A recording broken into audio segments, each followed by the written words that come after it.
नमस्कार। पशुपालन करने वालों के लिए एक बात तो पक्की है। सबसे बड़ा जो खर्चा होता है वो है पशुओं के आहार पर क्या हो अगर घर पर ही कम से कम लागत में एक बढ़िया और पौष्टिक आहार तैयार हो जाए। आज के इस चर्चा में हम बस यही समझने वाले हैं कि कैसे लागत घटाकर मुनाफा बढ़ाया जा सकता है। क्या पशुओं के चारे का खर्च कमाई का एक बड़ा हिस्सा खा जाता है? अगर जवाब हाँ है, तो ये चर्चा बिल्कुल आपके काम की है।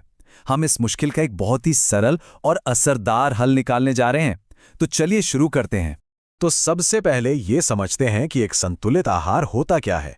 जरा सोचिए, अगर पशु को पूरा पोषण ही नहीं मिलेगा तो क्या वो अच्छी सेहत में रहेगा या ज्यादा दूध दे पाएगा? नहीं, बिल्कुल नहीं। एक अच्छा संतुलित आहार ही वो नींव है जो न सिर्फ पशु को स्वस्थ रखता है बल्कि सीधे सीधे दूध उत्पादन पर भी असर डालता है।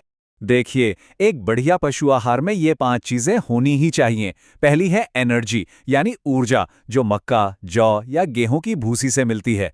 फिर आता है प्रोटीन, दूध बढ़ाने और मांसपेशियों के लिए, जो सरसों, मूंगफली या सोयाबीन की खली में भरपूर होता है।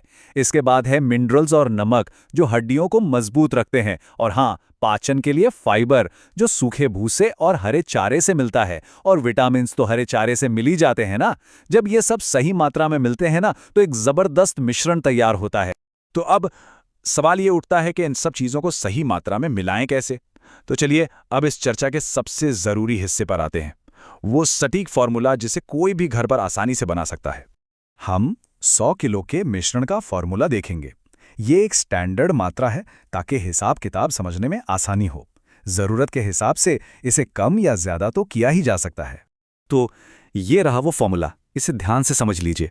हमें लेना है 30 किलो मक्का या जौ, जो ऊर्जा देगा, 35 किलो गेहूं की भूसी फाइबर के लिए, 20 किलो सरसों की खली जो प्रोटीन का बेहतरीन सोर्स है, साथ में 12 किलो चने या अरहर की चूरी, इससे प्रोटीन और बढ़ जाएगा। और आखिर में 2 किलो मिनरल मिक्सचर और 1 किलो नमक, ये सेहत के लिए बहुत जरूरी है।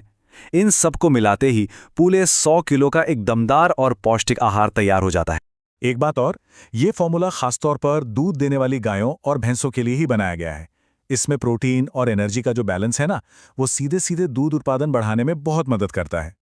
अच्छा, मिश्रण तैयार कर लेना तो सिर्फ आधा काम हुआ। असली फायदा तो तब मिलेगा जब ये पता हो कि इसे खिलाना कितना और कैसे है। तो चलिए अब खिलाने का सही तरीका भी समझ लेते हैं। सबसे पहले बात करते हैं हरे चारे की। एक स्वस्थ पशु को हर दिन करीब करीब 15 से 20 किलो ताज़ा हरा चारा तो मिलना ही चाहिए। इससे जरूरी विटामिन्स और नमी मिलती है। हरे चारे के साथ साथ पाचन को दुरुस्त रखने के लिए सूखा भूसा भी बहुत जरूरी है। रोजाना लगभग 4 से 5 किलो सूखा भूसा देना एकदम सही रहता है। और अब आता है सबसे जरूरी नियम। जो दाना मिश्रण हमने बनाया है वो कितना देना है, इसका एक सीधा सा हिसाब है। पशु जितने लीटर दूध दे रहा है उसके हर 2 से 2.5 लीटर पर 1 किलो दाना देना है। मतलब अगर कोई गाय 10 लीटर दूध देती है तो उसे करीब 4 से 5 किलो दाना मिश्रण रोज खिलाना होगा।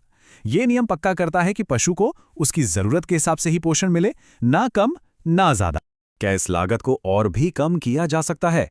जी हाँ, बिल्कुल। यहाँ कुछ स्मार्ट टिप्स है जो जेब पर बोझ को और भी हल्का कर देंगे। ये 4 बहुत ही आसान उपाय हैं। पहला, हमेशा अपने आसपास मिलने वाले स्थानीय अनाज या चूरी का इस्तेमाल करें, ये बाजार से सस्ता पड़ता है।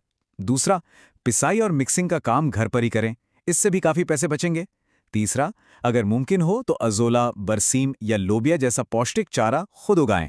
और चौथा, सूखे भूसे को गुड़ और यूरिया से ट्रीट करें, इससे उसकी पौष्टिकता कई गुना बढ़ जाती है। अब बात करते हैं कुछ बहुत ज़रूरी सावधानियों की, क्योंकि अच्छी चीज़ बनाने के साथ साथ ये भी ध्यान रखना है कि हम अपने पशुओं को कोई नुकसान ना पहुंचा बैठें। सबसे पहली और सबसे ज़रूरी बात, पशु के खाने में कभी भी एकदम से कोई बदलाव न करें। अगर कोई नया आहार शुरू कर रहे हैं तो उसे पुराने आहार में धीरे धीरे थोड़ा थोड़ा करके मिलाना शुरू करें, ताकि पशु का पेट उसे आसानी से पचा सके। ये बात गांठ बांध लीजिए, कभी भी भूल कर भी फफूंदी लगा हुआ या खराब दाना पशु को नहीं खिलाना है। ये उनके लिए जहर जैसा हो सकता है और उन्हें बहुत बीमार कर सकता है। हमेशा दानों की क्वालिटी जरूर जांच लें।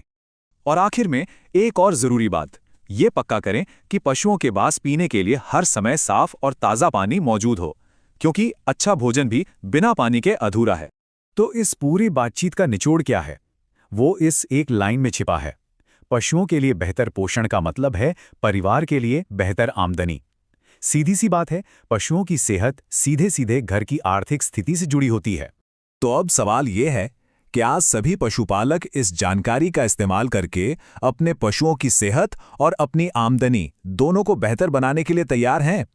उम्मीद है ये जानकारी सभी के बहुत काम आएगी।